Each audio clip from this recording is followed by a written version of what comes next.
वाहिगुरु जी का खालसा वाहिगुरु जी की फतेह। अज असी गुरुद्वारा प्रबंध सुधार लहर का होका दिंदे होए सिख सद्भावना दल वल्लों पिंड जौलियां जिला संगरूर भवानीगढ़ विखे पहुँचे हाँ, जिथे पिछले दिनी शरारती अनसरां वल्लों विगड़े होए दिमागां वल्लों सिख विरोधी ताकतां वल्लों किसी बीबी दे राहीं इस गुरुद्वारे दे अंदर प्रवेश किया जाता है।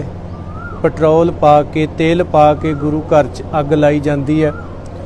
सतगुरां दा जिथे सरूप अगन भेट होया, बहुत सारा गुरु घर दा जिहड़ा सी ओह नुकसान होया।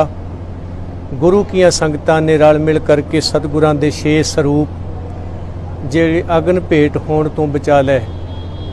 जिथे ये हिरदे वेदक घटना नूं लै के सिख हिरदे दुखी आ, उत्थे नाल नाल इत्थे कसूर किस दा है, ये घटनावां क्यों वापरदियां ने। एक तां ये कह लीए कि साडे गुरुद्वारा प्रबंधां दे विच घाट है, कमी है। अज तक किसी गुरुद्वारे दे प्रधान दा भाई दा ज्ञानी दे घर नूं अग नहीं लगी, चोरी नहीं होई।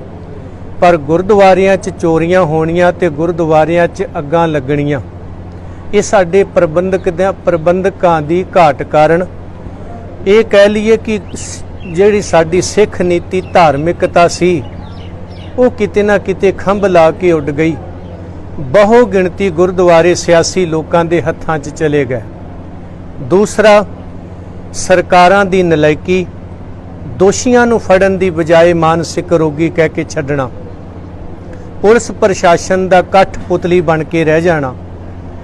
और पंजाब सरकार उन्हां दोषियां का साथ दिंदी नज़र आई। अज भी तुसीं वेख सकदे हो दोषी चंगियाड़ा मारदे पए। हेठलियां अदालतां गुरु ग्रंथ साहिब जी के केसां नूं डिसमिस कर रहीआं ने। जिहड़ियां अदालतां, जिहड़ियां सरकारां, जिहड़े प्रशासन, जिहड़ा मीडिया कुत्ता भी मर जे ते उत्थे अगे पिछे कैमरे लैके भजदे ने। किसी मंत्री दे घरे कुत्ता मर जे उत्थे भी चले जाते हैं। पर अजिहियां घटनावां नूं ज़्यादातर लुकाया जाता है, रोकिया जाता है, बाहर नहीं विखाया जाता। वो ये सारा कुछ कारण है कि जे ये चीज़ां सारियां गुरु ग्रंथ साहिब लई इंसाफ नहीं कर सकियां ते पंजाब विच रहण वाले लोगों और सिखो तुहाडे लई इंसाफ कित्थों होऊ। गुरु ग्रंथ साहिब जी की घटना वापरी बाबा गुरदित्ता जी का गुरुद्वारा श्रोमणी कमेटी कोले है। श्रोमणी कमेटी के मुलाजम गुरुद्वारे च शराब पींदे ने, उल्टियां करते ने गुरु ग्रंथ साहिब ते। किसी ने अग ला दी, किसी ने शराब पी के उल्टियां कर दित्तियां, दोषी बराबर दे ने। और कैप्टन क्या ने उन्हां नूं कुछ नहीं आख्या। 328 स्वरूप बादल क्या ने चोरी वेच दिते, उहदे ते कोई कार्रवाई नहीं। बाइबल कलां दा कांड वापरिया, दोषी अजे तक बचे फिरदे ने। किन्नियां पड़तालां होईयां ते किन्नियां सिट्टां बन गईयां। इस कह लईए कि इन्हां दी हौसला अफजाई, ये जिहड़े अज इन्हां दे हौसले वधे होए ने, वो लोग मन मर्जियां ते उतर के अग्गां लाउंदे ने। उन्हां नूं पता भी गुरुद्वारे सिखां ने बड़े बनाए आ, पर सारा दिन खाली रहिंदे ने, उत्थे है कोई नहीं। क्योंकि गुरुद्वारे दा बजट भावें लखां दा होवे, इमारत वड्डी होवे, ग्रंथी असी 2000 ते रखना है, ਜਿਹਦੇ ਕਰਕੇ ਉਹਦਾ ਗੁਜ਼ਾਰਾ ਨਹੀਂ ਹੁੰਦਾ। ਉਹ ਸਵੇਰੇ ਪ੍ਰਕਾਸ਼ ਕਰਦਾ ਨਿਕਲ ਜਾਂਦਾ, ਰਾਤ ਨੂੰ ਆਉਂਦਾ, ਦਿਨੇ ਕੀ ਹੋਇਆ ਉਹਨੂੰ ਪਤਾ ਨਹੀਂ। ਔਰ ਇਹ ਵੀ ਮੈਂ ਸੁਣ ਕੇ ਆਇਆ ਇਸ ਪਿੰਡ ਦੀ ਘਟਨਾ ਨੂੰ ਲੈ ਕੇ ਕੁਝ ਗ੍ਰੰਥੀ ਕਹਿਣ ਲੱਗੇ ਜੀ ਸਵੇਰੇ ਪ੍ਰਕਾਸ਼ ਕਰੋ, ਹੁਕਮਨਾਮਾ ਲੈ ਕੇ ਤੇ ਸੁਖ ਆਸਨ ਕਰਕੇ ਜਿੰਦਰਾ ਮਾਰ ਕੇ ਚਲੇ ਜਾਓ, ਸ਼ਾਮਾਂ ਨੂੰ ਫੇਰ ਕਰ ਲਿਓ। ਇਹ ਕਹਿ ਲਈਏ ਕਿ ਕੁੱਲ ਮਿਲਾ ਕੇ ਗੁਰਦੁਆਰਿਆਂ ਨੂੰ ਅੱਗਾਂ ਲੱਗਣੀਆਂ, ਉਹਨਾਂ ਦੀਆਂ ਜਾਇਦਾਦਾਂ ਵੇਚਣੀਆਂ, ਉਹਨਾਂ ਨੂੰ ਜਿੰਦਰੇ ਮਰਵਾਉਣ ਦੀ ਤਿਆਰੀ ਹੈ ਕਿ ਪੰਜਾਬ ਦੇ ਵਿੱਚ ਕੋਈ ਹਰੀ ਸਿੰਘ ਨਲੂਆ ਜੰਮ ਕੇ, ਸ਼ੇਰੇ ਪੰਜਾਬ ਜੱਸਾ ਸਿੰਘ ਆਹਲੂਵਾਲੀਆ ਜੰਮ ਕੇ ਦੁਬਾਰਾ ਕਿਤੇ ਸਿੱਖ ਰਾਜ ਦੀ ਕਾਮਨਾ ਨਾ ਕਰੇ। ਇਹ ਪਲੈਨਡ ਹੋ ਰਿਹਾ ਹੈ। ਤੇ ਜਿੱਥੇ ਉਹ ਸਿਰ ਫਿਰੇ ਗੁਰੂ ਘਰ ਦੀਆਂ ਅੱਗਾਂ ਲਾ ਰਹੇ ਨੇ ਗੁਰੂ ਘਰ ਨੂੰ, ਉਹਨਾਂ ਨੂੰ ਵੀ ਕਹਿਣਾ ਚਾਹੁੰਦਾ ਹੈ ਗੁਰੂ ਸ਼ਬਦ ਹੈ। ਗੁਰੂ ਅਰਜਨ ਦੇਵ ਜੀ ਨੂੰ ਸ਼ਹੀਦ ਕਰਕੇ ਜਹਾਂਗੀਰ ਵੀ, ਚੰਦੂ ਵੀ ਸੋਚਦੇ ਸਨ ਅਸੀਂ ਮਹਾਰਾਜ ਜੀ ਨੂੰ ਤੱਤੀ ਤਵੀ ਤੇ ਸਾੜ ਦਿੱਤਾ, ਭੁੰਨ ਦਿੱਤਾ, ਖਤਮ ਕਰ ਦਿੱਤੀ ਕਹਾਣੀ। ਪਰ ਮੁੜ ਕੇ ਚੰਦੂ ਵੀ ਸੋਧੇ ਗਏ ਤੇ ਜਹਾਂਗੀਰ ਵੀ ਸੋਧੇ ਗਏ, ਖਮਿਆਜਾ ਭੁਗਤਣਾ ਪਿਆ। ਗੁਰੂ ਸ਼ਬਦ ਹੈ, ਗੁਰੂ ਸ਼ਬਦ ਤੋਂ ਹੀ ਗੁਰੂ ਸਾਹਿਬ ਜੀ ਦੇ ਸਰੂਪ ਨੂੰ ਅੱਗ ਲਾ ਸਕਦੇ ਹੋ। ਸਤਿਗੁਰ ਦਾ ਸ਼ਬਦ ਤਾਂ ਉਹ ਮਹਾਨ ਦਾਤ ਹੈ, ਤਸਕਰ ਨਹੀਂ ਅੱਗ ਆਪਾਂ ਸ਼ਬਦ ਪੜ੍ਹਦੇ ਜਲ ਨਹੀਂ ਡੂਬੈ, ਤਸਕਰ ਨਹੀਂ ਲੇਵੈ, ਭਾਹੇ ਨਾ ਸਾਕੇ ਜਾਲੇ। ਉਹ ਸ਼ਬਦ ਹੈ ਜਦੋਂ ਕੱਖ ਵੀ ਨਹੀਂ ਸੀ ਉਦੋਂ ਵੀ ਸ਼ਬਦ ਸੀ, ਜਿੱਦਣ ਕੱਖ ਨਹੀਂ ਬਚਣਾ ਉਦਣ ਵੀ ਸ਼ਬਦ ਹੋਣਾ ਹੈ। ਗੁਰੂ ਘਰ ਦੇ ਨਾਲ ਮੱਥਾ ਲਾਉਣ ਵਾਲੇ ਅੱਜ ਤੱਕ ਖਮਿਆਜਾ ਭੁਗਤਦੇ ਆਏ ਆ। ਗੁਰੂ ਪੰਥ ਉਹਨਾਂ ਨੂੰ ਬਣਦੇ 31 ਦੇ 51 ਪਾਉਂਦਾ ਆਇਆ ਆ, ਹੁਣ ਵੀ ਪੈਣੇ ਆ, ਇਹ ਰੁਕਣੇ ਨਹੀਂ। ਸਰਕਾਰਾਂ ਜੇ ਭੱਜ ਗਈਆਂ ਤੇ ਚੰਦੂਆਂ ਨੂੰ ਨੱਥ ਪਾਉਣੀ ਸਿੱਖ ਪੰਥ ਨੂੰ ਆਉਂਦੀ ਉਹ ਪਾ ਸਕਦਾ ਹੈ। ਅੱਜ ਜਿੱਥੇ ਅਸੀਂ ਹਿਰਦੇ ਵੇਦਕ ਘਟਨਾ ਨੂੰ ਲੈ ਕੇ ਦੁੱਖ ਸਾਂਝਾ ਕਰਦੇ ਆਂ, ਨਾਲ ਹਲੂਣਾ ਦਿੰਨੇ ਆ ਸਿੱਖ ਪੰਥ ਨੂੰ, ਜੇ ਜੀਵੈ ਪਤ ਲੱਥੀ ਜਾਏ ਸਭ ਹਰਾਮ ਜੇਤਾ ਕਿਛ ਖਾਏ। ਸਿੱਖੋ ਤੁਸੀਂ ਰੋਟੀ ਨਹੀਂ ਖਾਂਦੇ, ਹਰਾਮ ਖਾਂਦੇ ਹੋ, ਤੁਹਾਡੇ ਗੁਰੂ ਨੂੰ ਕੋਈ ਅੱਗ ਲਾ ਕੇ ਚਲੇ ਜਾਏ। ਇੱਕ ਪਿੰਡ ਦੇ ਵਿੱਚ 30 ਘਰ ਵੀ ਹੈ ਨਹੀਂ ਯਾਰ, 30 ਦਿਨ ਬਾਅਦ ਡਿਊਟੀ ਆਉਂਦੀ ਹੈ। ਇੱਕ ਇੱਕ ਪਰਿਵਾਰ ਅਸੀਂ ਧਰਨਾ ਲਾ ਕੇ 6 ਮਹੀਨੇ ਬਹਿ ਸਕਦੇ ਹਾਂ, 8 ਮਹੀਨੇ ਬਹਿ ਸਕਦੇ ਹਾਂ, ਤੇ ਕੀ ਇੱਕ ਇੱਕ ਦਿਨ ਇੱਕ ਪਰਿਵਾਰ ਗੁਰਦੁਆਰੇ ਨਹੀਂ ਬਹਿ ਸਕਦਾ? ਕੋਈ ਸਵੇਰੇ ਆ ਜਾਏ, ਕੋਈ ਦੁਪਹਿਰੇ ਆ ਜਾਏ, ਜ਼ਰੂਰੀ ਹੈ ਸਾਰਿਆਂ ਨੇ ਇਕੱਠੇ ਆਉਣਾ। ਇਸ ਲਈ ਪਿੰਡੋਂ ਪਿੰਡ ਦੇ ਡਿਊਟੀਆਂ ਲਾਈਆਂ ਜਾਣ। ਗੁਰੂ ਘਰ ਸਰਕਾਰਾਂ ਸਿੱਖ ਵਿਰੋਧੀ ਤਾਕਤਾਂ ਬੰਦ ਕਰਵਾਉਣਾ ਚਾਹੁੰਦੀਆਂ ਨੇ ਸਿਰ ਫਿਰਿਆਂ ਦੇ ਰਾਹੀਂ। ਕਦੇ ਇਹਨਾਂ ਨੂੰ ਹਸਪੀਟਲ ਬਣਾ ਦਿਓ, ਕਦੇ ਇਹਨਾਂ ਨੂੰ ਸਕੂਲ ਬਣਾ ਦਿਓ। ਇਹਨਾਂ ਨੂੰ ਗੁਰਦੁਆਰਿਆਂ ਤੋਂ ਢਿੱਡ ਪੀੜ ਬਹੁਤ ਹੁੰਦੀ ਹੈ। ਗੁਰਦੁਆਰਾ ਡਾਂਗ ਮਾਰ ਸਾਹਿਬ ਮੰਦਿਰ ਬਣਿਆ ਹੈ, ਹਰਮੰਦਰ ਨੂੰ ਮੰਦਿਰ ਬਣਾਉਣ ਦੀ ਤਿਆਰੀ ਹੈ। ਗੁਰੂ ਗ੍ਰੰਥ ਸਾਹਿਬ ਨੂੰ ਪੰਜਵਾਂ ਵੇਦ ਕਹਿਣਾ ਤੇ ਗੁਰੂ ਨਾਨਕ ਸਾਹਿਬ ਨੂੰ ਵਿਸ਼ਨੂੰ ਦਾ ਅਵਤਾਰ ਘੋਸ਼ਿਤ ਕਰਨ ਦੀਆਂ ਜਿਹੜੀਆਂ ਉਹ ਮਨਸੂਬੇ ਨੇ, ਉਹ ਸਾਰੇ ਕੰਮ ਕਰ ਰਿਹਾ ਹੈ। ਇਸ ਲਈ ਸਿੱਖਾਂ ਨੂੰ ਅਪੀਲ ਕਰਦਾ ਹੈ, ਜੇ ਜੀਵੈ ਪਤ ਲੱਥੀ ਜਾਏ, ਜੇ ਸਭ ਹਰਾਮ ਜੇਤਾ ਕਿਛ ਖਾਏ। ਆਪਾਂ ਰੋਟੀ ਨਹੀਂ ਖਾਂਦੇ, ਜ਼ਹਿਰ ਖਾਂਦੇ ਆ। ਆਓ ਪ੍ਰਬੰਧ ਨੂੰ ਠੀਕ ਕਰੀਏ। ਜਿੰਨਾ ਚਿਰ ਸਾਡਾ ਅਕਾਲ ਤਖਤ ਸਾਹਿਬ ਸਿਆਸੀ ਹੱਥਾਂ ਚੋਂ ਨਹੀਂ ਨਿਕਲਦਾ, ਆਹ ਸਿੰਘ ਸਭਾਵਾਂ ਤੇ ਪਿੰਡਾਂ ਦੇ ਗੁਰੂ ਘਰ ਜਿਹੜੇ ਨੇ ਇਹ ਵੀ ਸਿਆਸੀ ਹੱਥਾਂ ਚੋਂ ਨਿਕਲਣੇ ਨਹੀਂ। ਜਿੰਨਾ ਚਿਰ ਸ਼੍ਰੋਮਣੀ ਕਮੇਟੀ ਅਕਾਲ ਤਖਤ ਧਾਰਮਿਕਤਾ ਦੇ ਰੰਗ ਵਿੱਚ ਨਹੀਂ ਰੰਗਿਆ ਜਾਂਦਾ, ਉਹਨਾਂ ਚਿਰ ਇਹ ਵੀ ਠੀਕ ਨਹੀਂ ਹੋਣਾ।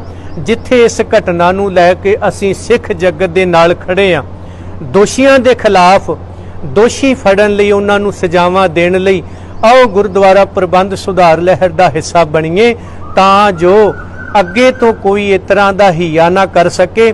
ਕਦੇ ਸੰਤ ਗਿਆਨੀ ਜਰਨੈਲ ਸਿੰਘ ਵੇਲੇ ਕਿਸੇ ਸਿੰਘ ਦੇ ਘਰ ਦੀ ਕੁਰਕਰੀ ਹੋਣੀ ਸੀ, ਉਸ ਵਕਤ ਕਿ ਉਹਦੀ ਕੋਈ ਬੋਲੀ ਦੇਣ ਨੂੰ ਤਿਆਰ ਨਹੀਂ ਸੀ। ਇੱਕ ਸਿਰ ਫਿਰਿਆ ਬਦਮਾਸ਼ ਸਰਕਾਰ ਨੇ ਲੱਭਿਆ, ਉਹ ਕਹਿੰਦਾ ਜੀ ਖਾੜਕੂ ਦੇ ਘਰ ਦੀ ਮੈਂ ਬੋਲੀ ਦਿਆਂਗਾ, ਮੈਨੂੰ ਕੋਈ ਡੱਕ ਕੇ ਵਿਖਾਵੇ, ਕਿਹੜਾ ਭਿੰਡਰਾਂ ਵਾਲਾ ਰੋਕਦਾ ਹੈ। ਤੇ ਜਿੱਦਣ ਬੋਲੀ ਦਾ ਦਿਨ ਆਇਆ, ਬੋਲੀ 'ਚ ਬੈਠੇ ਹੋਏ ਨੂੰ ਕਿਸੇ ਨੇ ਕੰਨ 'ਚ ਕਿਹਾ ਸੀ ਜਾ ਕੇ, ਸੰਤਾਂ ਦਾ ਸੁਨੇਹਾ ਏ ਲੈ ਲਾ। ਉਹ ਕਹਿੰਦਾ ਦੱਸੋ? ਕਹਿੰਦੇ ਖਾੜਕੂਆਂ ਦੇ ਘਰ ਦੀ ਬੋਲੀ ਦੇਣ ਤੋਂ ਪਹਿਲਾਂ ਸੋਚ ਲਈ, ਜੇ ਮਾਂ ਦੇ ਪੇਟੋਂ 2 ਸਿਰ ਲੈ ਕੇ ਜੰਮਿਆ ਤੇ ਬੋਲੀ ਦੇ ਦੇਈ, ਜੇ ਇੱਕੋ ਹੀ ਹੈ ਤੇ ਫਿਰ ਨਾ ਦਈ, ਕਿਉਂਕਿ ਸਿੰਘਾਂ ਦੇ ਘਰ ਵਿਕਣ ਤੋਂ ਬਾਅਦ ਤੇਰਾ ਸਿੰਘਾਂ ਨੇ ਸਿਰ ਦੂਜਾ ਲਾ ਲਿਆਉਣਾ। ਉਹ ਇੰਨਾ ਕੁ ਡਰ ਗਿਆ ਕਿ ਬੋਲੀ ਦੇ ਵਿੱਚੋਂ ਛੱਡ ਕੇ ਭੱਜ ਗਿਆ ਜੀ। ਅੱਜ ਉਹ ਬਾਬਾ ਗੁਰਦਿੱਤਾ ਜੀ ਵਾਲਾ ਕਾਂਡ, ਬਰਗਾੜੀ ਕਾਂਡ, 328 ਸਰੂਪਾਂ ਵਾਲਾ ਕਾਂਡ, ਜੇ ਬਾਦਲ ਕਿਆਂ ਨੂੰ ਕੰਨੋਂ ਫੜ ਕੇ ਕੈਪਟਨ ਕਿਆਂ ਨੇ ਅੰਦਰ ਦਿੱਤਾ ਹੁੰਦਾ, ਸਾਡੇ ਨਾਲ ਇਨਸਾਫ ਹੋਇਆ ਹੁੰਦਾ, आ टके टके दे बंदे पैसे लैके तुहाडे गुरुद्वारे च आके अग ला जाण, ये साडे वास्ते बड़ी शर्म वाली गल है। ये साडा सिर झुक गया जी। साडे घर च आके कोई सानू अग ला के जा रहा है, असीं वीडियो पा पा के दस रहे वेखो जी साडा घर सड़ गया, साडे घर नूं अग ला गया। कौन लग गया? एक टके दी बीबी सी जी। कित्थों लियाई पैसे, की कीता, कख नहीं कर सके जी। पुलिस फड़ के लै गई है। ते पुलिस दा जिहड़ा काम है ये मानसिक रोगी सी। किसे जज दे गल कोई कमला पै जाए, पागल कोई वर्दी पाड़दा किसे पुलिस वाले वीर दी, ये उहदे ते मुकदमा बना के उहनूं अतवादी उहदे ते जुए पीए दे केस पा दिंदे ने कि सानू पागलां दे दिमाग ठीक करने आउंदे ने। इत्थे ठीक दिमाग वालियां नूं पागल बना के दस के धोखा दिता जा रहा है। इसलिए गुरु सवारियो, गुरुद्वारा प्रबंध सुधार लहर का हिस्सा बनो। जे आपां घर दी राखी जिवें करदे आ ना, ये साडा घर है। किसी अदालत दे कोई कानून दियां किताबां साड़दे उहनूं सज़ा हुंदी है। पटवारखाने नूं कदे अग नहीं लगी, कदे किसी यूनीवर्सिटी नूं, किसी तहसीलदार दे उत्थे किते अग नहीं लगी। इत्थे ही अग्गां क्यों लग रहीआं? इहदा मतलब कमी साडे 'च है। असीं गुरुद्वारे ते बना लै, प्रबंध कित्थे है साडा? 24 घंटियां यार 3 बंदे भी नहीं रख सकते असीं सेवादार, 3 बंदे भी साडे कोले है नहीं। चाहिदा है कि सानू अपने प्रबंध नूं तकड़ा करन दी जरूरत है। प्रशासन नूं, सरकार नूं, अदालतां नूं असीं कहना चाहुंदे आ, अगर तुसीं अपणियां जिम्मेवारियां ना निभाईआं, सिख राजनीतिक धक्के बर्दाश्त कर सकदा है, समाजिक धक्के बर्दाश्त कर सकदा है, आर्थिक धक्के बर्दाश्त कर सकदा है, पर जदों उहदे गुरु नूं अग लगदी है फिर वो आपे तो बाहर हो के एक भांबड़ बन के जो उन्हें फटना है ना, फिर वो तुहाडे तो सांभिया नहीं जाना।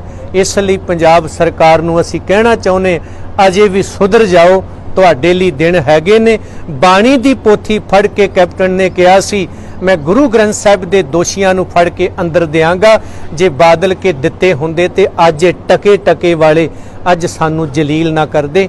असीं जलील हो रहे हैं, गुरु साडे नूं जलील कीता जा रहा। जिहड़े गुरु ने समुची मानवता दा जलील पुणा खत्म करके उन्होंने अपने कलावे च लैके आख्या, सभे सांझी वाल सदायन तू किसे ना दिसै, बाहरा जियो अवले अल्लाह नूर यो पाया कुदरत के सब बंदे, एक नूर ते सब जग उपजया कौन भले को मंदे।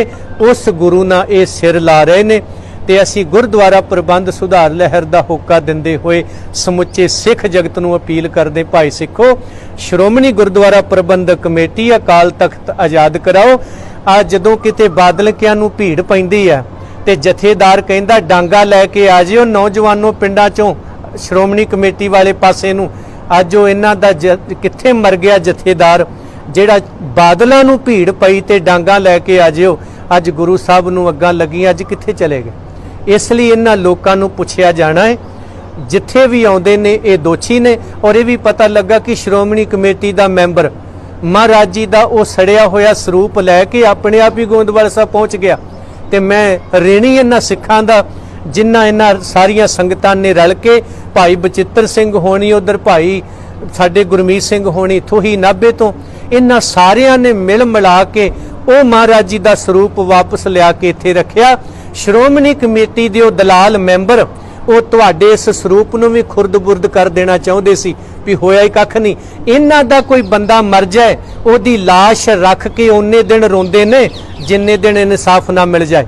ते सानू कहंदे जी महाराज दा सरूप सड़ गया, लियाओ तुहानू दूजा दे देने, इनू गोइंदवाल साहब भेज दिओ। पग लथ गई, आ पग नवीं ले लो। इन्नी बेशर्मी ते लोग उतर आए ने। ते बेनती करदा भाई सिखो, अपने लिए भी ये कोई चंगी गल नहीं, बड़ी शर्म वाली गल है कि साडे घर च आके कोई सानू अग ला जाए, साडे गुरु नूं ला जाए। ये साडे प्रबंध की घाट है। सड़कां ते बहण नालों 2-2 घंटे 2-2 नौजवान गुरुद्वारियां दीयां पहरेदारियां वधाओ। तुहाडे कैमरिਆਂ ने कोई राखी नहीं करनी, जिन्ने मर्जी कैमरे बना लो, किले खड़े कर दिओ। इत्थे तां खालसे दा डर ही इन्ना कि सी 12 मिसलां दा, कन्या कुमारी तो लैके कश्मीर तक वो कहंदे सी जी सिखां नाल सिर ना फसायो। पर अज गुरु ग्रंथ साहिब जी दे इधर सरूप सड़ रहे ने, जमीनां ते कब्जे हो रहे ने, नौजवानी पंजाब छड्ड के बाहर भज रही है, पढ़न तो दौड़ रही है, अमृत छकण तो भज रही है, नचार बन गए ने। लोकां दियां कुड़ियां छडाउण वालिओ, आ कश्मीर दे विच अज भी मैनूं सवेरे फोन आया, वो सिखां दी कुड़ी मुसलमान लै गए जी चुके, छडाउण वाला कौन है मगर। इसलिए हालात साडे बड़े बदतर ने। आओ अमृत छको सिंह सज्जो, नाचियां दे पुत बन के भंगड़े ना पाओ। ये ते अमृत छक के गुरु के खालसे बनना पैना है। गई बहोड़ बंदी छोड़, जे जीवे पत लथी जाए। फोका दिना है, कुछ गल्लां मेरियां हो सकदा चुभियां भी होण, पर ये सच्चाई है, इनू बदल नहीं सकते।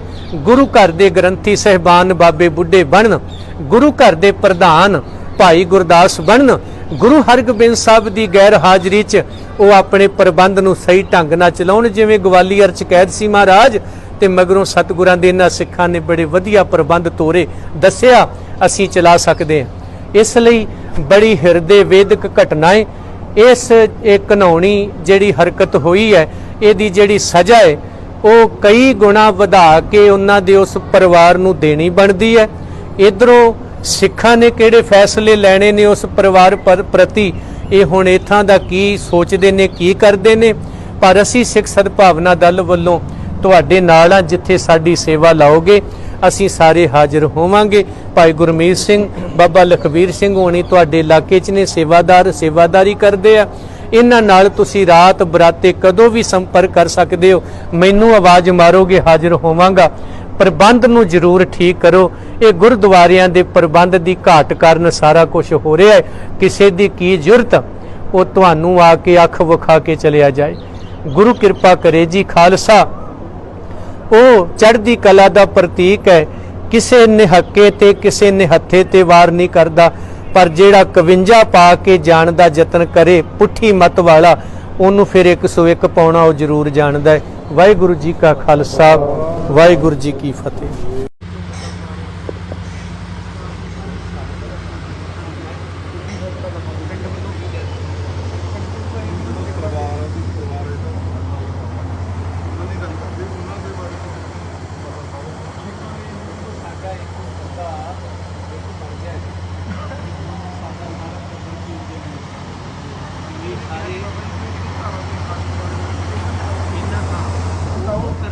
इस टब्बर से लगनियां चाहिए ने।